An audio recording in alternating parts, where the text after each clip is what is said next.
On est aujourd'hui le mercredi, premier jour du mois de Cheshvan. On est le 10 octobre. Le cours sera aujourd'hui pour la Refoua Shelema de Shalom ben Sarah, ainsi que pour la Refoua Shelema d'Avraham ben Sultana. Aujourd'hui, cours de Paracha.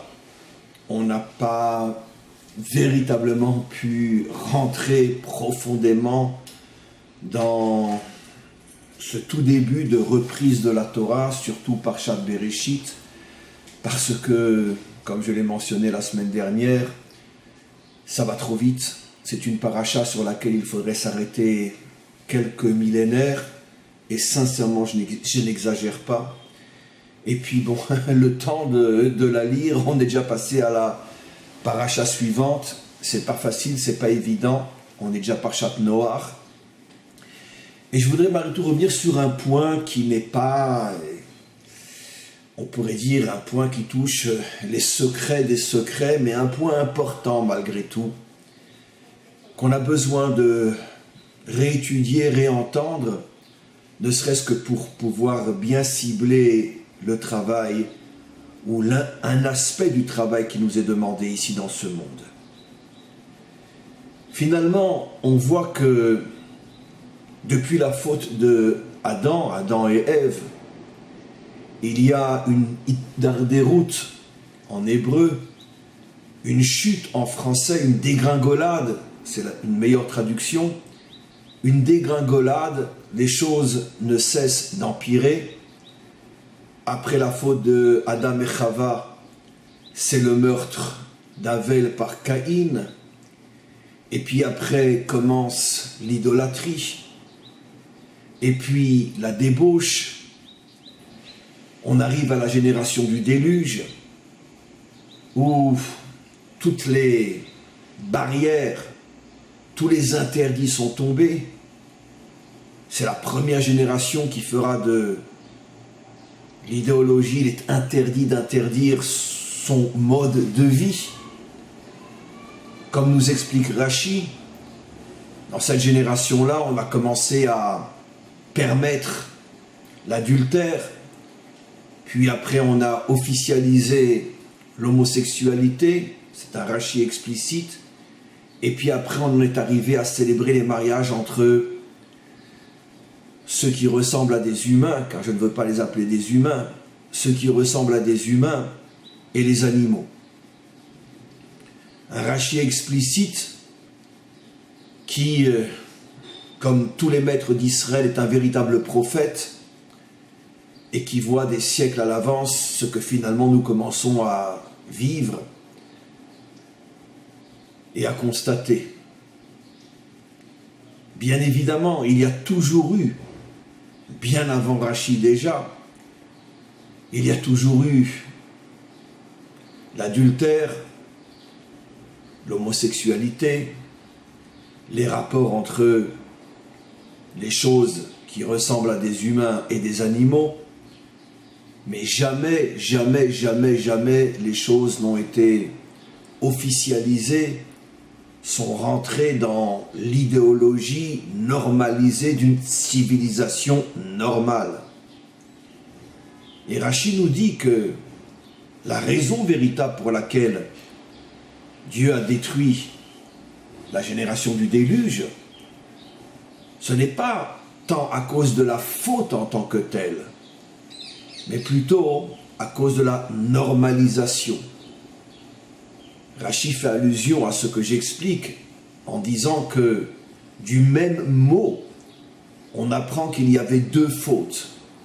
La débauche qui allait jusqu'à l'union entre les hommes et les animaux, et l'idolâtrie.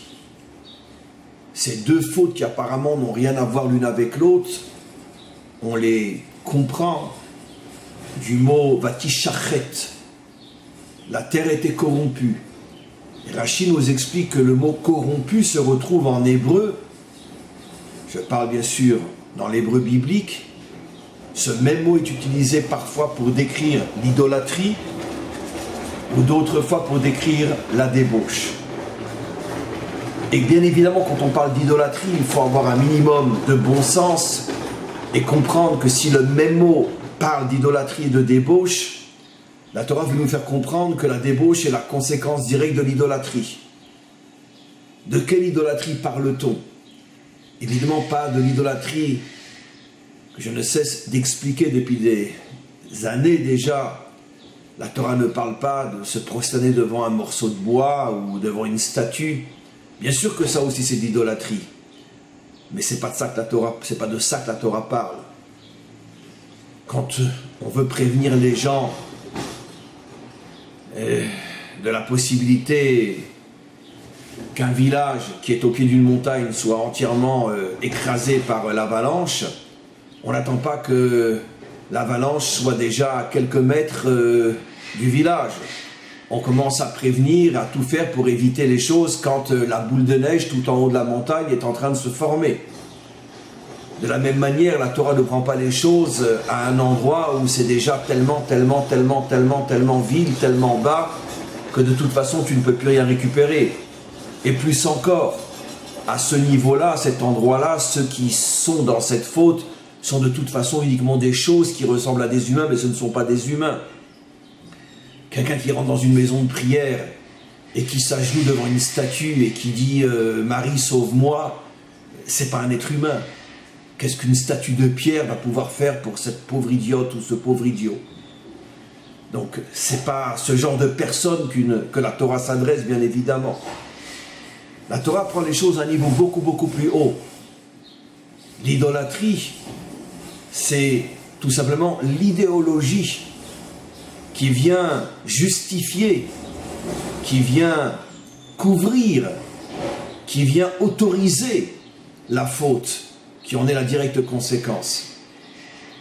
Quand Rashi nous dit que du mot vetishachet, on apprend à la fois l'idolâtrie et la débauche, Rashi veut nous faire comprendre qu'il y avait à l'époque du déluge une idéologie qui justifiait, qui normalisait, qui autorisait la débauche, en prouvant que c'était quelque chose de tout à fait normal, tout à fait acceptable, et que finalement ce n'était pas de la débauche, ce n'était pas une faute.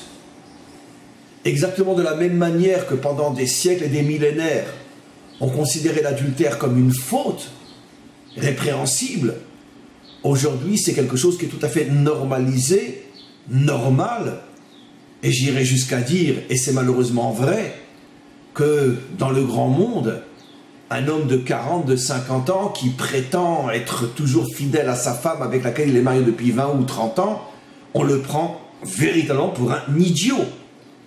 Enfin, comment tu peux te contenter d'une même femme?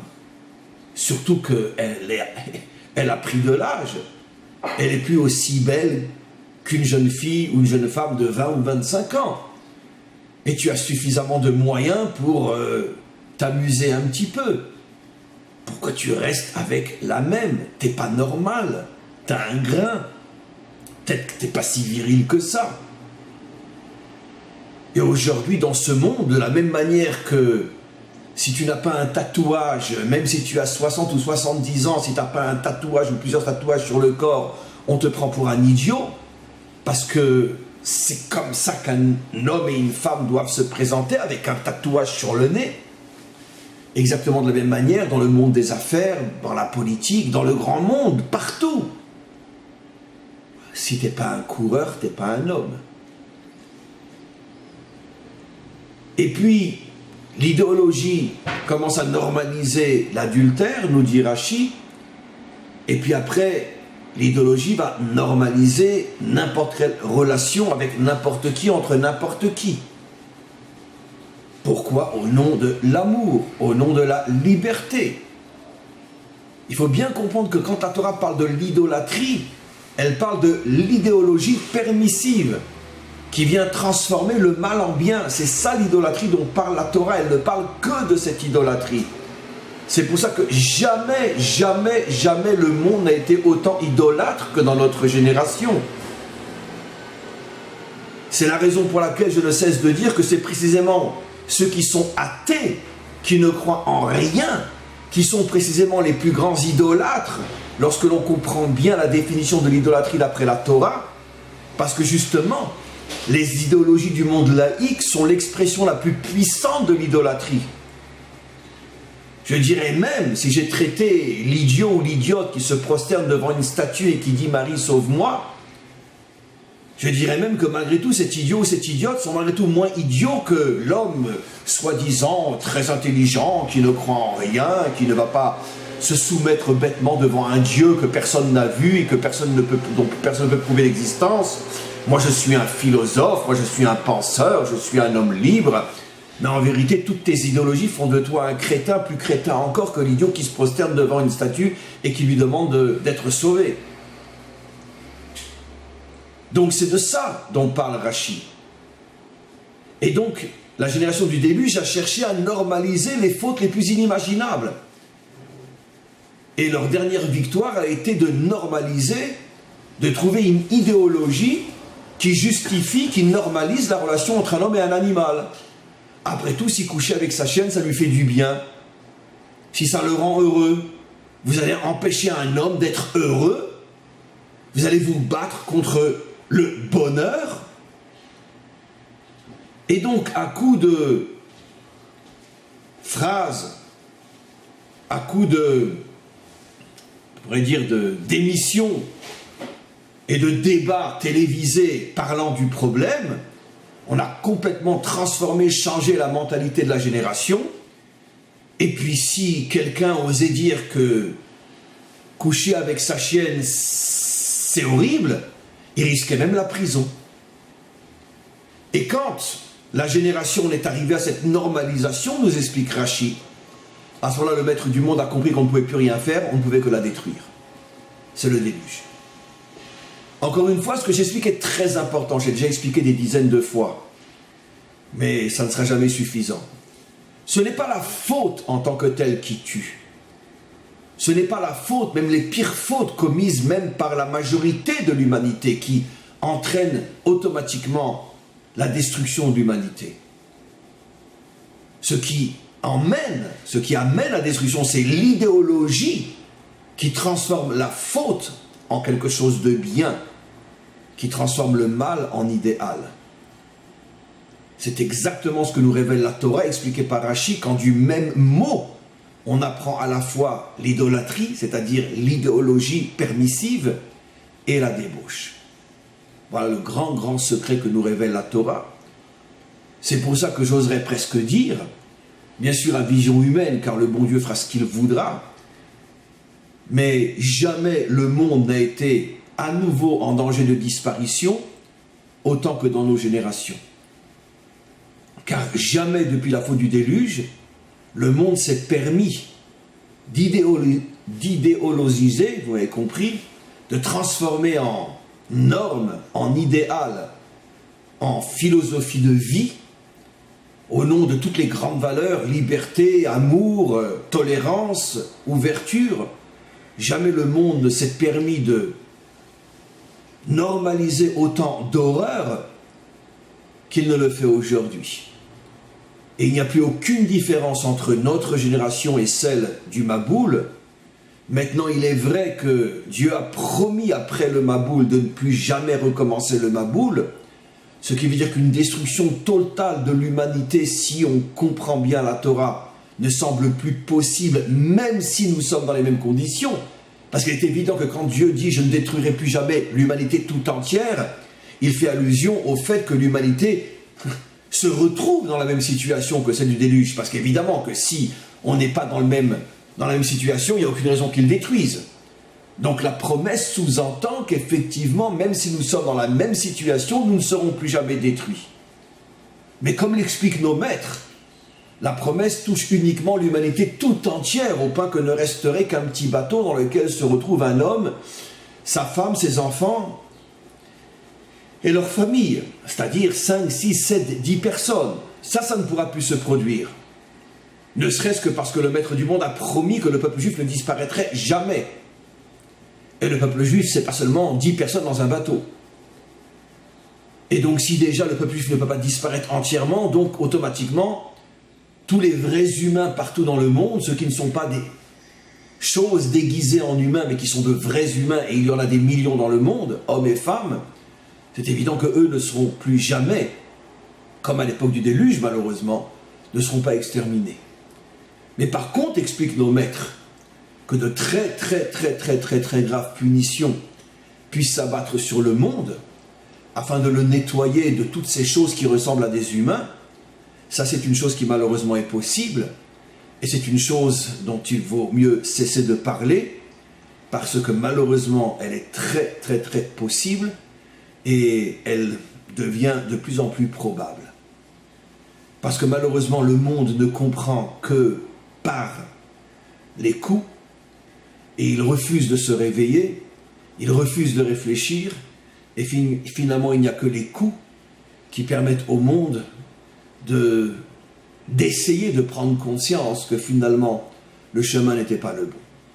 En espérant que ce dernier grand coup qui va s'abattre sur le monde sera d'une certaine manière, comme le disent nos prophètes, les douleurs de l'accouchement qui accoucheront la Géoula, pour que ce soit les derniers grands coups que l'humanité prendra, et qu'au moins de ces coups puisse naître celui et la génération qui véritablement mettra fin à toute cette abomination qui est devenue la philosophie de vie de toutes les civilisations et surtout de la nôtre depuis que le monde a été créé.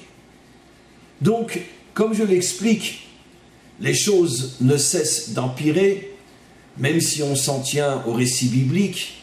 On commence par la faute de Adam, le meurtre de Caïn, le meurtre de Havel, l'idolâtrie, la débauche, la fin du monde.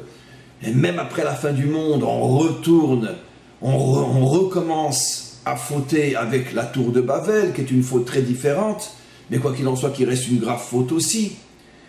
Et puis, jusqu'à la semaine prochaine, jusqu'à l'apparition d'Abraham, celui qui va être le premier qui reconstruit le monde.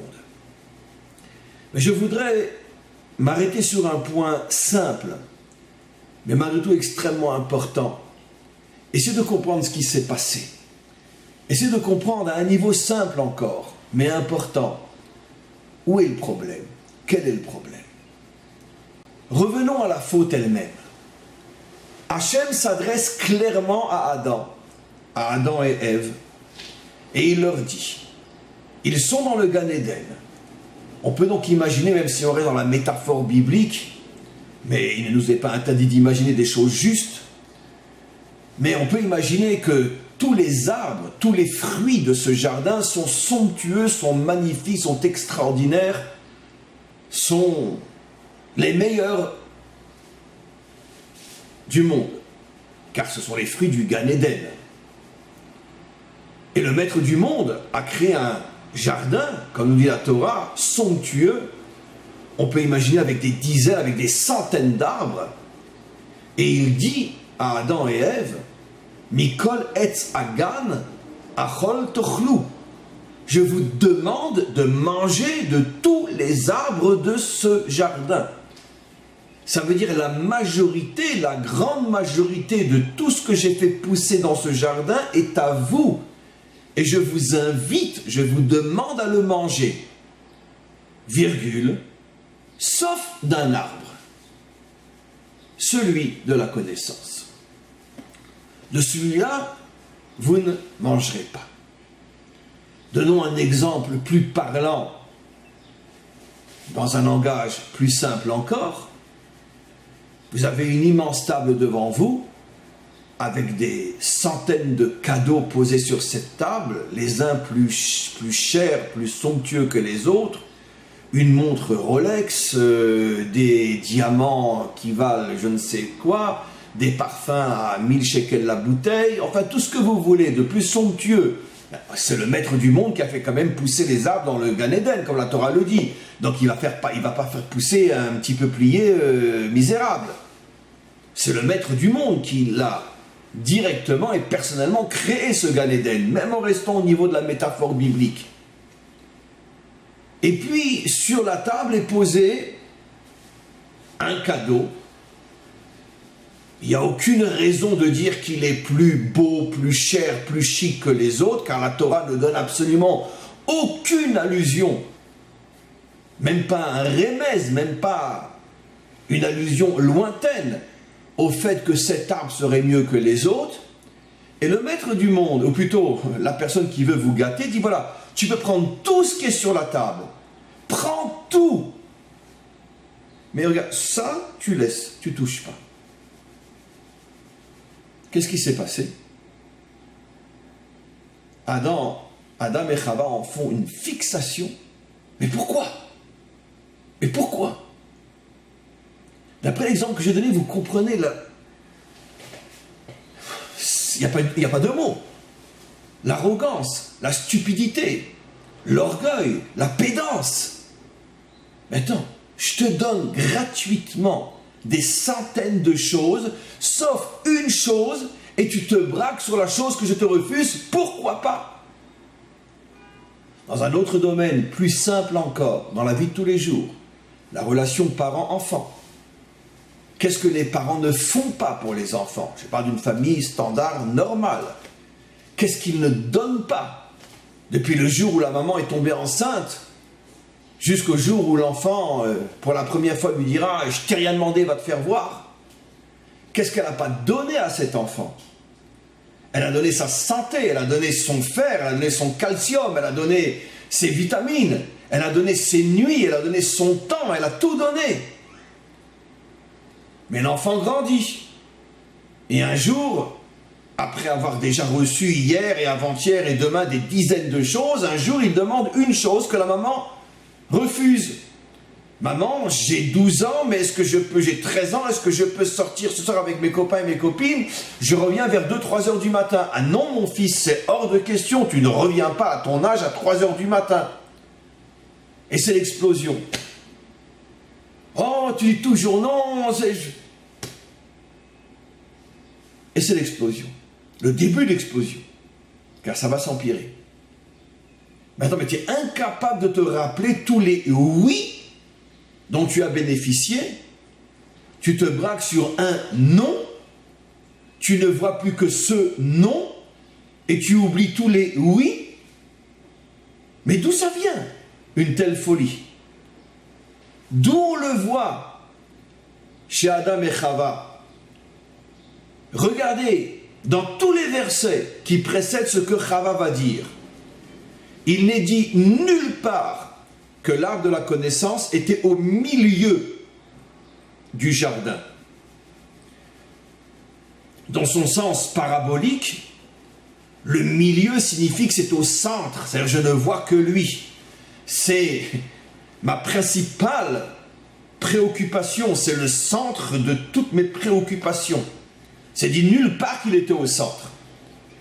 Mais quand Chava va parler au Nachash, elle va lui dire « Et l'arbre qui est au centre du jardin, il nous est interdit. » C'est elle qui le voit au centre. C'est une métaphore, bien sûr, qui veut nous faire comprendre que cette interdiction est devenue le centre de toutes ses préoccupations. Elle a oublié tout ce qui est permis, elle ne voit que ce qu'on lui interdit. Mais ça va plus loin encore que ça. C'est plus grave encore. Qu'est-ce qu'elle va dire au Nachash? Le Nachash est venu en essayant de la piéger, en lui disant pour, justement, on pourrait dire aiguiser sa colère. Ah, j'ai entendu que le bon Dieu vous a tout interdit. Elle répond, non, on peut manger tous les arbres, mais celui qui est au centre du jardin, Dieu nous l'a interdit. Les commentaires révèlent ici quelque chose de fabuleux dont pratiquement tout le monde passe à côté. Tiens, pour l'interdiction, elle dit c'est Dieu qui nous a interdit. Mais pour la permission, elle ne parle pas de lui. Alors que le verset, quelques lignes auparavant, avait clairement dit le contraire de ce qu'elle dit. C'est Dieu lui-même qui a dit « Je veux que vous mangiez de tous les arbres ». Hachem dit à Adam et Ève, je veux que vous mangiez de tous les arbres, de celui-là vous ne mangerez pas. Et elle, qu'est-ce qu'elle fait? Oui, on peut manger de tout, mais de celui-là, Dieu a dit que pas. Qu'est-ce qu'elle veut faire comprendre? Elle a oublié que c'est Dieu qui permet. Bon, c'est normal, bon, il n'y a rien d'extraordinaire là-dedans, dans les autres arbres. Mais par contre, Dieu, lui, ne sait que interdire. C'est Dieu qui a dit, vous ne mangerez pas. Lui, il n'est là que pour dire non. Exactement ce que font les enfants. là que pour dire non. Papa et maman ne savent que dire non. Mais vous me direz, oui, mais des enfants, on comprend, c'est pour ça que ce sont des enfants. L'âge bête. Mais là, il s'agit quand même de deux êtres créés par Dieu lui-même. Même en restant encore une fois dans les métaphores. J'ai pas envie de tout décoder. Mais quoi qu'il en soit, il s'agit d'êtres créés par Dieu lui-même. Ce ne sont pas des enfants. Comment peuvent-ils se braquer et réagir comme des enfants? Limiter Dieu à celui qui ne sait que dire non. Eh bien, on constate, on voit quelque chose d'extrêmement simple et évident.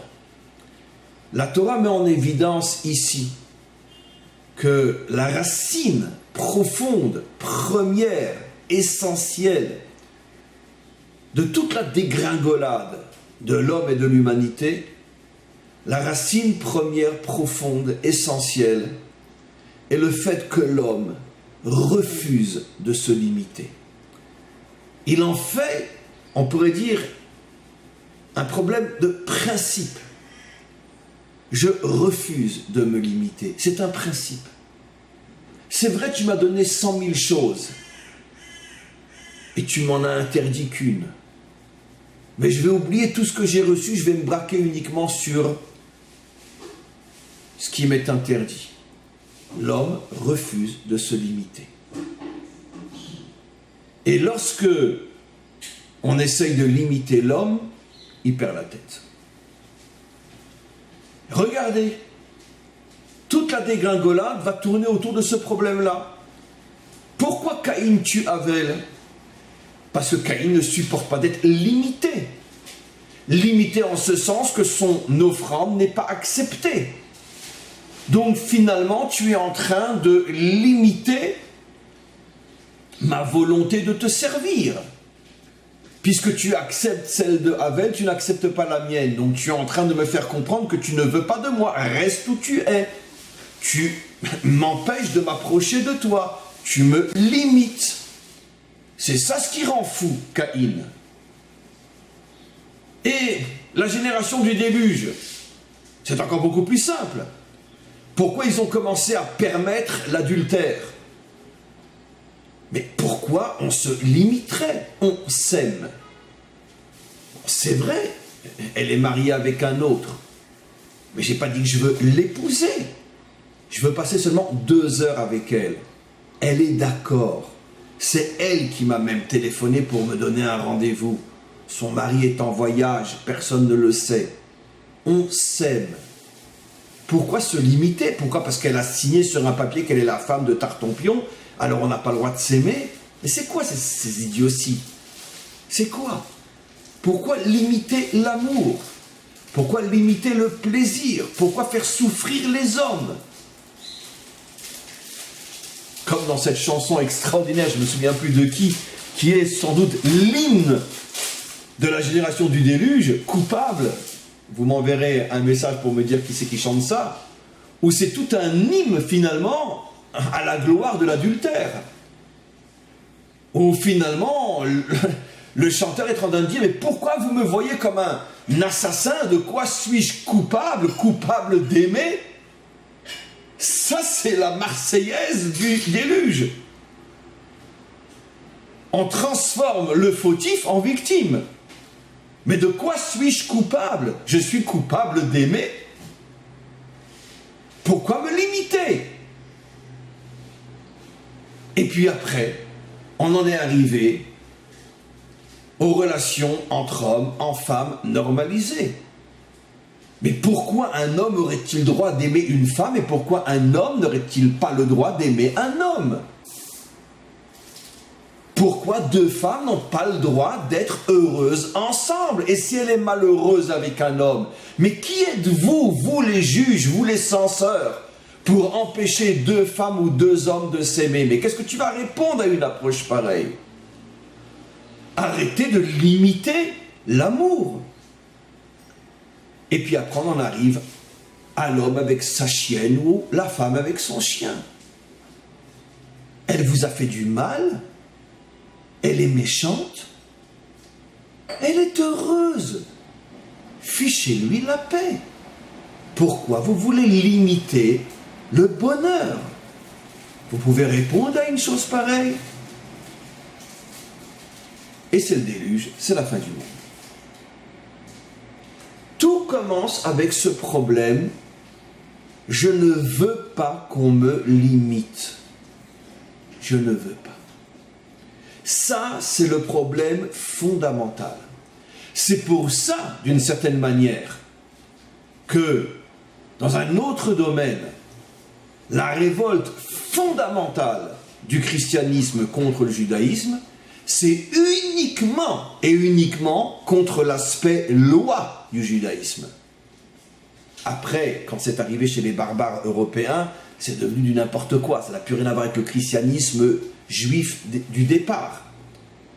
Mais le christianisme juif du départ, qui a duré pendant un siècle en Israël, et qui n'était qu'un christianisme juif, sa révolte, c'était une révolte contre la loi, qui était encore mitigée, qui était encore retenue, qui était encore...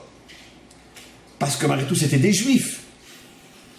Et puis après, tout a explosé quand c'est arrivé chez les païens. Mais le mal était déjà potentiellement dans le christianisme juif, où on voyait la loi comme finalement ce qui limite, ce qui empêche l'homme d'atteindre le bonheur véritable. Et la civilisation fondée sur la démocratie, sur le libéralisme, qui sont des valeurs fondamentalement bonnes, mais qui, lorsqu'elles sont récupérées pour transformer le mal en bien, ces valeurs-là nous amènent au monde d'aujourd'hui, où il est interdit d'interdire. Donc, c'est simple, mais c'est à la fois tellement profond. Toute l'histoire de l'humanité tourne, nous révèle la Torah, autour de ce problème-là. Tu peux faire 1 milliard de bien à quelqu'un, et tu lui dis une fois non, il devient ton pire ennemi.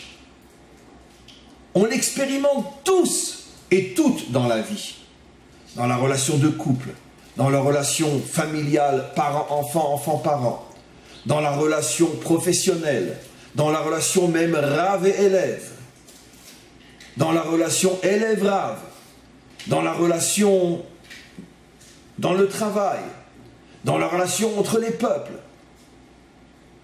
C'est toujours le même problème. Donne, donne, donne, et ne t'arrête jamais de donner.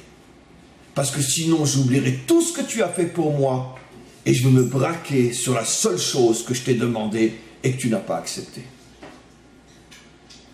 Donnons un exemple avec nos voisins ici en Israël. Barak et Olmert étaient prêts à leur donner 98% de leurs demandes. Heureusement que le maître du monde n'a pas laissé ces crétins, je parle de Olmert et Barak, ces crétins arriver à leur fin. Olmert était prêt à leur donner même le kotel, le mettre sous la protection internationale. Des fous furieux. Heureusement que ce n'est pas eux qui dirigent Israël, mais le maître du monde. Mais quoi qu'il en soit, 98% de leurs demandes, 2% non, et ils ont dit non. C'était avec Arafat à l'époque. Le symbole le plus extraordinaire de tout le cours d'aujourd'hui. On te donne 98% de tes demandes et 2% non, et tu dis non sur le 100%. C'est comme ça que le monde fonctionne. Alors maintenant, on va aller un petit peu plus loin.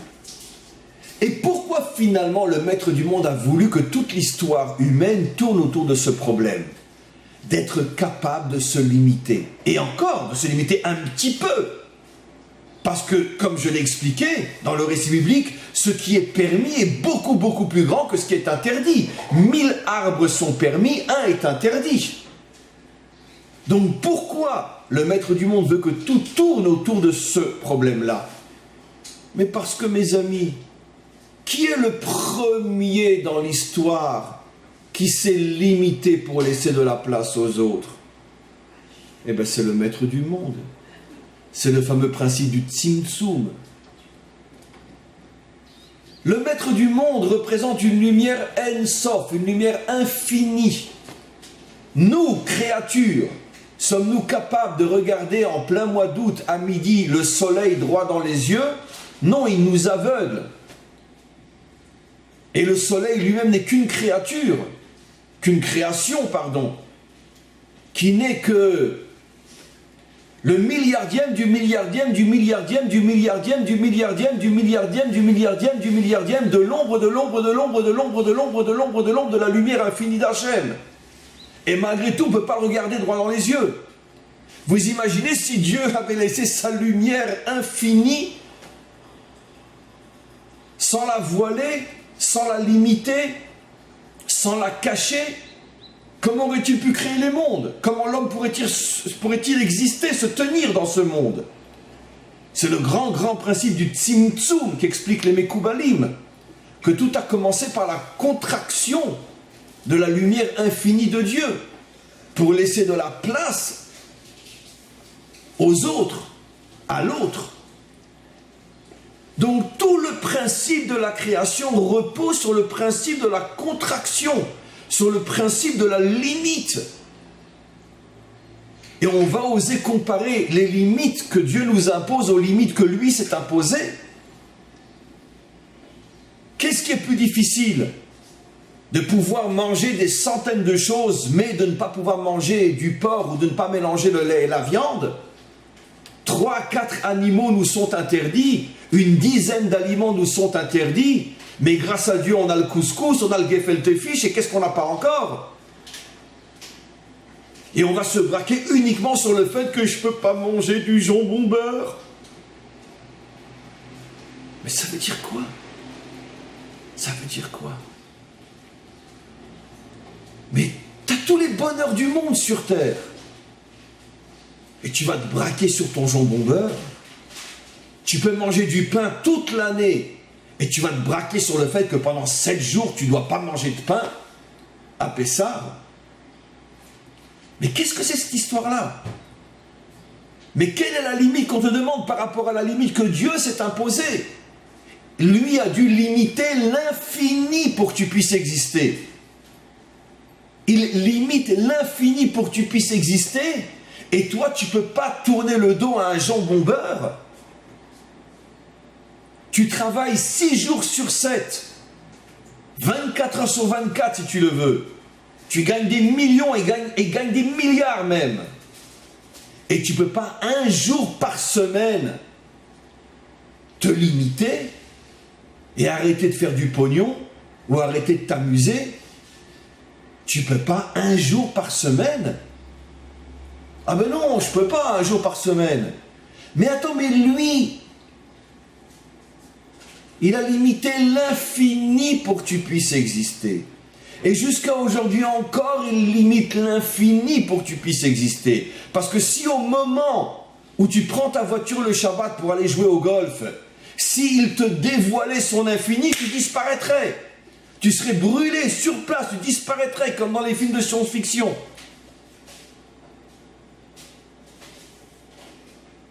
C'est ça la pédance, l'orgueil puant de l'homme, qui oublie tout ce que Hachem fait pour lui. Et lui, il ne veut pas baisser un petit peu son nez. Ah non, je ne me limite pas. C'est ça la beauté de la loi juive. C'est ça la grandeur, la puissance, la merveille de la loi de la Torah. Vous voulez que je vous dise? La loi est encore beaucoup plus grande que tous les beaux discours qu'on peut expliquer sur la Torah. Parce que la véritable relation entre l'homme et son Créateur se situe au niveau du respect de la loi. C'est-à-dire accepter de se soumettre. Parce que quand tu acceptes de te soumettre, tu rends à Dieu ce qu'il a fait pour toi, ce qu'il fait pour toi. lui se limite pour toi, d'une manière que tu ne peux même pas comprendre, tellement c'est invraisemblable de pouvoir limiter l'infini. Et toi, il te demande une petite limite, et tu fais le capricieux. Merci, Maître du monde, d'avoir donné à Israël la loi. Merci de nous interdire tellement de choses, même si ça reste infiniment petit par rapport à tout ce qui est permis. Merci de nous avoir donné 613 commandements. Merci de nous dire ça tu peux et ça tu peux pas. Parce que tu fais de moi un homme, un vrai. Tu fais de moi quelqu'un qui te ressemble.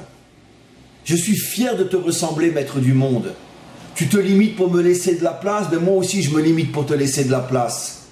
Tu sais quoi, Maître du monde, si tu m'avais donné 6130 lois, je les aurais acceptées aussi.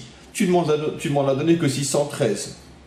Tu m'en aurais donné 60 000, j'aurais accepté aussi. Parce que de toute façon, quoi que tu me demandes, c'est toujours rien par rapport à tout ce que tu fais toi pour moi. Une foi sans loi est un corps sans âme. C'est une foi morte. Une relation à Dieu sans soumission est une relation de fantasme, d'illusion. C'est tout simplement le culte du nombril, le culte de soi. Une religion qui prend l'esprit du judaïsme sans la lettre est l'expression la plus grande, la plus absolue du mensonge, de la trahison, de l'abomination, de l'impureté. Parce que si tu crois que Dieu s'intéresse à ton esprit, il s'intéresse d'abord et surtout à ta lettre. Qu'est-ce que tu es capable de prendre sur toi qui te dérange pour lui? Et toute l'histoire du monde tourne autour de ce problème. Et tant que nous n'aurons pas résolu ce problème-là, nous serons constamment dans des situations où, même si ce n'est pas le déluge absolu, des choses très proches du déluge pourront encore s'abattre sur l'humanité. C'est le grand message de la paracha de cette semaine. Lorsqu'on normalise le mal, plus que de faire le mal, lorsqu'on normalise le mal, alors le déluge est possible, même s'il ne sera pas total. C'est pour ça qu'aujourd'hui, plus que jamais, il faut beaucoup prier pour que le Maître du monde continue à se limiter et surtout limiter la colère que très certainement il ressent à l'égard de ce monde. Et que tous ceux qui écoutent ce cours prennent sur eux de se limiter un petit peu mieux, un petit peu plus, de prendre sur eux des choses qui ne sont pas forcément faciles et agréables, mais de le faire dans l'esprit de montrer au Maître du monde, tu sais, il n'y a pas dans ton monde que des choses qui ressemblent à des humains, il y a aussi de vrais humains. Des humains qui te ressemblent, qui essayent d'être comme toi, capables de se limiter. Mais Ezrat Hashem, que le Maître du monde fasse qu'il y ait de plus en plus et de plus en plus d'hommes et de femmes qui prennent sur eux la lumière de la limite, et que par le mérite de tous ces hommes et toutes ces femmes qui savent se limiter, le Maître du monde ait pitié de son monde et n'amène absolument pas de déluge dans cette génération qui malheureusement le mérite tant. Amen, V'chein Yiratzon, à tous et à toutes une très bonne fin de semaine.